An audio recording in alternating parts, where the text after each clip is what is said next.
আসসালামু আলাইকুম রহমতুল্লাহ।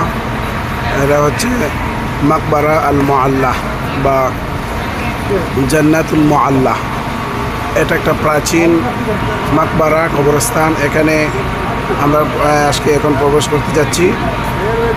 আলহামদুলিল্লাহ, হচ্ছে আমরা আজকে আসলাম 9 ডিসেম্বর 2024 ইংরেজি।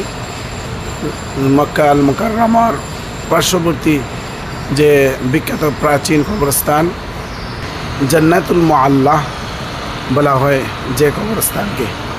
এটা অত্যন্ত প্রাচীন একটি কবরস্থান। আমাদের নবী করিম সাল্লাল্লাহু আলাইহি ওয়াসাল্লামের পূর্বপুরুষরা যারা ছিলেন, নবী করিম সাল্লাল্লাহু আলাইহি ওয়াসাল্লাম চাচা আবু তালিব, দাদা আব্দুল মুত্তালিব সহ পূর্বপুরুষরা এখানে শায়িত আছেন। এখানে তাদের কবরস্থান।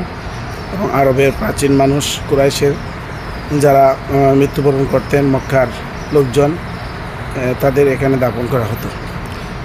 এই কবরস্থানটি আজকে জিয়ারত করতে আমরা আসলাম। বিশেষভাবে এখানে আমাদের নবী করিম সাল্লাল্লাহু আলাইহি ওয়াসাল্লামের প্রিয়তমা স্ত্রী, সবার বড় স্ত্রী যিনি খাদিজাতুল কুবরা রাদিয়াল্লাহু তাআলা আনহা, এই কবরস্থানে শায়িত আছেন।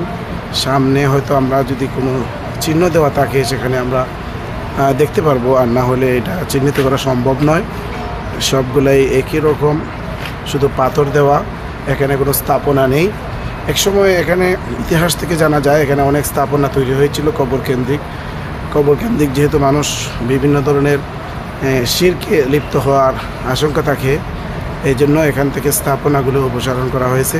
সাদাসিধাভাবে সাধারণ কবর হিসেবে এখানে রাখা হয়েছে।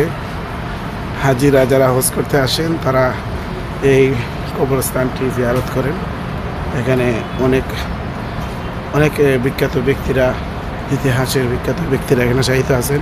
বিশেষভাবে মক্কার, ইসলামের প্রাথমিক যুগে মক্কায় যেসব সাহাবী মুসলমানরা ইন্তেকাল করেছেন তাদেরকে এখানে দাফন করা হয়েছে। আল্লাহ পাক রব্বুল আলামিন আমাদের সকলকে আল্লাহ পাক রব্বুল আলামিন কবুল করুন। ধন্যবাদ সকলকে।